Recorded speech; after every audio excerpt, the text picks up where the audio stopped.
जय हिंद साथियों, आपका स्वागत है एलके स्टडी में। आज हम लोग देखने वाले हैं कक्षा 10 का गणित 8.1 का दूसरा प्रश्न। तो चलिए मित्रों शुरू करते हैं। देखिए क्या चीज कह रहा है प्रश्न।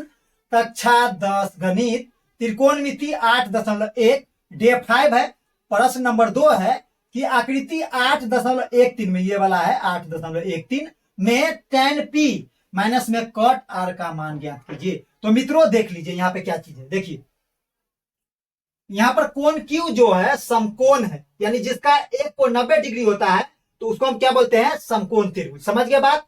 तो PQR क्या चीज है, समकोण त्रिभुज है, जिसमें हमको दो भुजा दे रखा है, यानी कर्ण दे रखा है, और क्या आधार दिया है कि लंब दिया है ये हमको मालूम नहीं है, लेकिन इस दोनों की सहायता से हम निकाल लेंगे कि कौन है ये, है ना, बाद में पता चलेगा। अभी इसको मानकर चलिए कि QR भुजा पे टिका हुआ है तो ये हमारा आधार है, इसीलिए QR को हम क्या मान लेते हैं, आधार ही मान लेते हैं। और इस क्वेश्चन को हम सॉल्व करते हैं।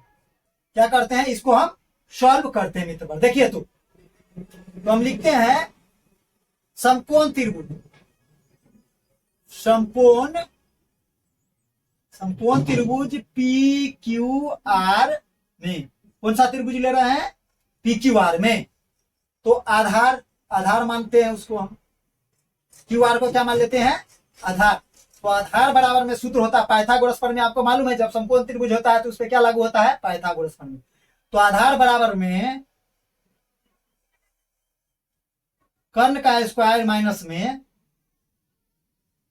लंब का स्क्वायर, ये फॉर्मूला आपको अच्छी तरह से मालूम है मित्र, है ना। अब 9th क्लास में भी पढ़ चुके हैं। तो कर्ण कितना है देख लीजिए, तो 13 सेंटीमीटर है, तो 13 लिखिए और इसका स्क्वायर लगा दीजिए, सेंटीमीटर को छोड़िए अभी बाद में लगा देंगे। लंब का कितना है 12, तो 12 का स्क्वायर लगा दीजिए और इस पे रूट चढ़ा दीजिए मित्र। अब 13 का स्क्वायर कीजिएगा, 13 गुने में 13 तो ये होता है 169। यहाँ पे चिन्ह माइनस का ना होगा तो माइनस का चिन्ह लगा दिए, और 12 बढ़ाए कितना होता है 144 होता है मित्र, है ना।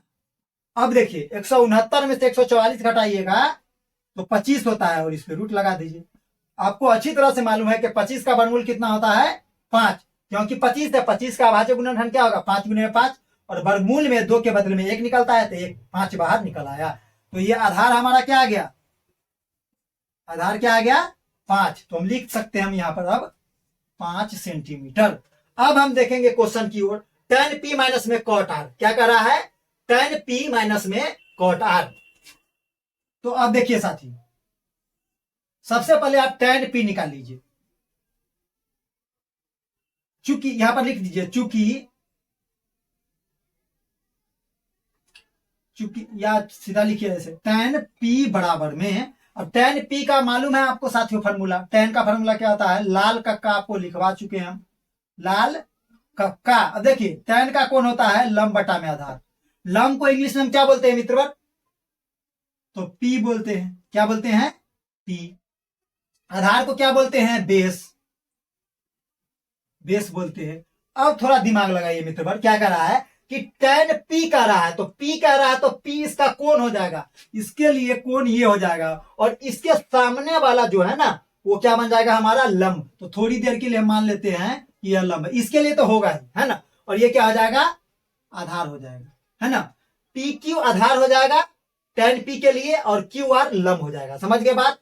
तो p कितना है 5 सेंटीमीटर है, कितना है 5 सेंटीमीटर है, और आधार कितना है तो 12 है, ये तो निकल चुका है। अब tan cot r निकालना है, cot r निकालना है। तो cot r, तो r के सापेक्ष देखेंगे। देखिए अब इसके लिए एंगल ये बन जाएगा, तो ठीक सा अब क्या बन जाएगा, ये cot, ये इसका लंब हो जाएगा और ये आधार हो जाएगा। किसके लिए, तो cot r के लिए ये आधार हो जाएगा। समझ गए बात। तो इसका फॉर्मूला क्या होता है, tan का ही उल्टा क्या होता है cot r। तो फॉर्मूला को उल्टा कर दीजिए तो क्या हो जाएगा, b बट्टे में p हो जाएगा मित्रों। तो देखिए b बट्टे में p, तो इसका r का p कौन हो जाएगा, r का p कौन हो जाएगा मित्र। तो देखिए सही से समझिए, r का p कौन हो जाएगा, तो p कौन हो रहा था इसका, जब इसके सामने से देख रहे थे तो p के सापेक्ष देख रहे थे तो क्या हो रहा था, p के सापेक्ष में इसका यह लंब हो रहा था, ये आधार हो रहा था। अब कॉट आर का देखेंगे तो इसका फॉर्मूला डायरेक्ट क्या हो जाएगा, उल्टा हो जाएगा।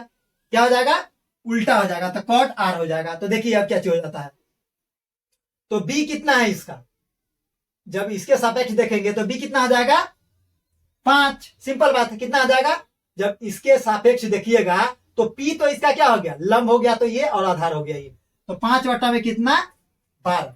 अब लिखिए क्वेश्चन, तो हम लिखेंगे tan p माइनस में कॉट आर, क्या लिखिएगा, tan p माइनस में कॉट आर।